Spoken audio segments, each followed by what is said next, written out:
Selamat bertemu kembali dalam diskusi kita kali ini mengenai DPR sahkan Undang-Undang Ibu Kota Negara Nusantara.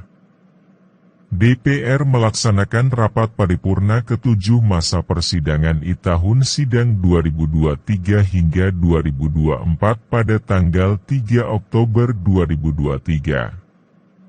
Dalam rapat itu, DPR sepakat mengesahkan revisi rancangan Undang-Undang RUU Nomor 3 Tahun 2022 tentang Ibu Kota Negara menjadi Undang-Undang.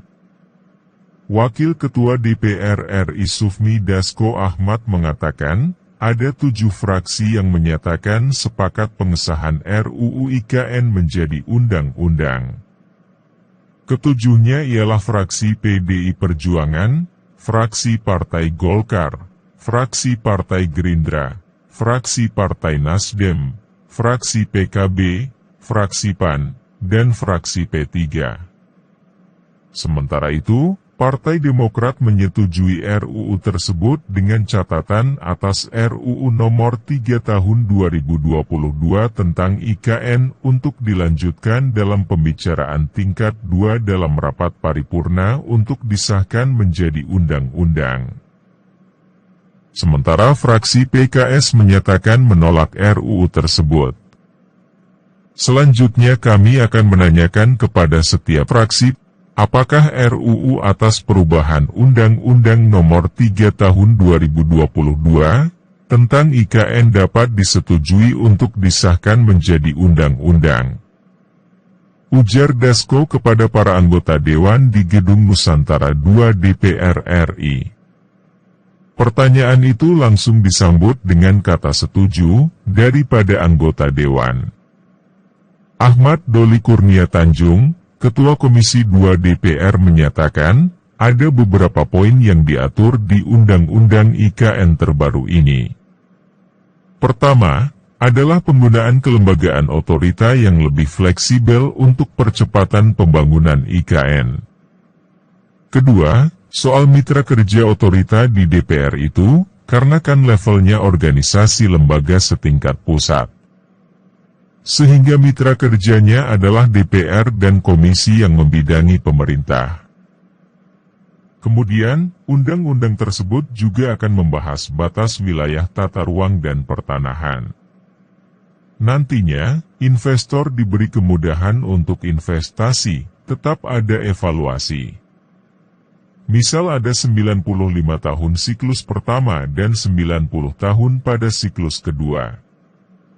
Tetapi di situ ada dijelaskan detailnya. Jadi tidak secara tiba-tiba, kalau 35 tahun tanah tidak bisa diinvestasikan itu bisa diambil alih pemerintah lagi, ungkapnya. Isi Undang-Undang IKN. Undang-Undang Nomor 3 Tahun 2022 tentang Ibu Kota Negara, merupakan dasar hukum bagi pemindahan Ibu Kota Negara.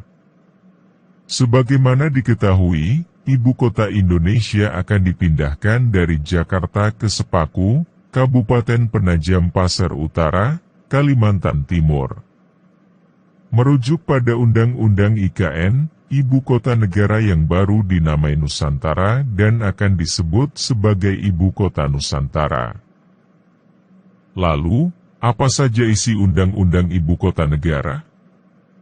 Pembangunan dasar IKN telah dimulai. Isi Undang-Undang Ibu Kota Negara menyangkut beberapa hal yang dituangkan di dalam Undang-Undang Ibu Kota Negara. Mulai dari pembentukan, bentuk dan susunan pemerintahan, kewenangan khusus, pemindahan kedudukan lembaga negara, hingga pendanaan dan pengelolaan anggaran. Pembentukan, dengan adanya Undang-Undang IKN, dibentuklah Ibu Kota Nusantara sebagai Ibu Kota Negara dan Otorita Ibu Kota Nusantara sebagai lembaga setingkat kementerian yang menyelenggarakan pemerintahan daerah khusus Ibu Kota Nusantara. Ibu Kota Nusantara menjadi tempat penyelenggaraan kegiatan pemerintahan pusat, serta kedudukan perwakilan negara asing atau organisasi, lembaga internasional.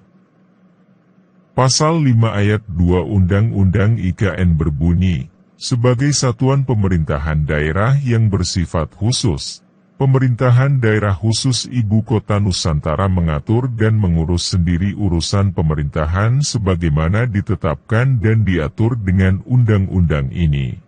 Ibu Kota Nusantara akan dipimpin oleh seorang Kepala Otorita Ibu Kota Nusantara. Kepala Otorita Ibu Kota Nusantara merupakan kepala pemerintahan setingkat menteri yang ditunjuk, diangkat dan diberhentikan oleh Presiden setelah berkonsultasi dengan DPR. Bentuk dan susunan pemerintahan Kepala Otorita Ibu Kota Nusantara akan dibantu oleh seorang wakil yang juga ditunjuk, diangkat dan diberhentikan langsung oleh Presiden. Kepala dan Wakil Kepala Otorita Ibu Kota Nusantara akan memegang jabatan selama 5 tahun dan dapat diangkat kembali dalam masa jabatan yang sama. Terkait struktur organisasi, tugas, wewenang, dan tata kerja Otorita Ibu Kota Nusantara diatur lebih lanjut dengan Peraturan Presiden. Pasal 11 ayat 2 berbunyi, struktur organisasi dan pengisian jabatan Otorita Ibu Kota Nusantara disesuaikan dengan tahapan persiapan, pembangunan, dan pemindahan ibu kota negara serta kebutuhan penyelenggaraan pemerintahan daerah khusus Ibu Kota Nusantara. Klaim serius soal lingkungan hingga pembangunan dimulai kewenangan khusus. Sebagai penyelenggara pemerintahan, Otorita Ibu Kota Nusantara diberi sejumlah kewenangan khusus. Kewenangan yang dimaksud antara lain, kewenangan pemberian perizinan investasi, kemudahan berusaha, dan pemberian fasilitas khusus kepada pihak yang mendukung pembiayaan dalam rangka kegiatan persiapan, pembangunan, dan pemindahan ibu kota negara, serta pengembangan Ibu Kota Nusantara dan daerah mitra. Kekhususan lainnya, yaitu berkaitan dengan penyelenggaraan pemilihan umum. Menurut Undang-Undang IKN, di Ibu Kota Nusantara hanya akan diselenggarakan pemilu tingkat nasional. Pasal 13 ayat 1 berbunyi, dikecualikan dari ketentuan peraturan perundang-undangan yang mengatur daerah pemilihan dalam rangka pemilihan umum, Ibu Kota Nusantara hanya melaksanakan pemilihan umum presiden dan wakil presiden, pemilihan umum untuk memilih anggota DPR, dan pemilihan umum untuk memilih anggota DPD. Pemindahan kedudukan lembaga negara akan berpindah kedudukan serta menjalankan tugas, fungsi, dan peran secara bertahap di Ibu Kota Nusantara. Sementara itu, lembaga pemerintah non-kementerian, lembaga non-struktural, lembaga pemerintah lainnya, dan aparatur sipil negara, yang tidak dipindahkan kedudukannya akan ditentukan oleh pemerintah pusat.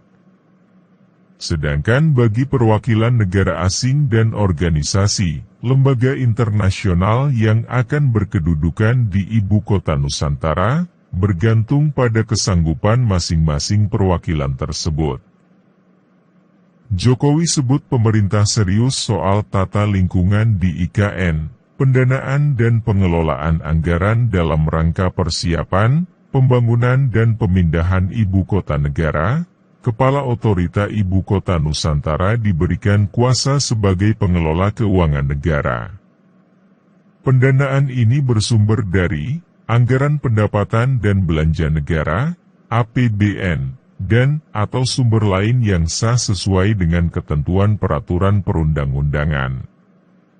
Pasal 24 ayat 4 berbunyi, dalam rangka pendanaan untuk penyelenggaraan pemerintahan daerah khusus Ibu Kota Nusantara sebagaimana dimaksud pada ayat 1, Otorita Ibu Kota Nusantara dapat melakukan pemungutan pajak khusus dan atau pungutan khusus di Ibu Kota Nusantara. Persiapan, pembangunan, dan pemindahan IKN baru ditetapkan sebagai program prioritas nasional paling singkat 10 tahun sejak Undang-Undang IKN berlaku. Saya kira demikian ya. Jangan lupa berpartisipasi dalam acara pemilu 2024 pada tanggal 14 Februari 2024. Pilih Ganjar Mahfud. Terima kasih.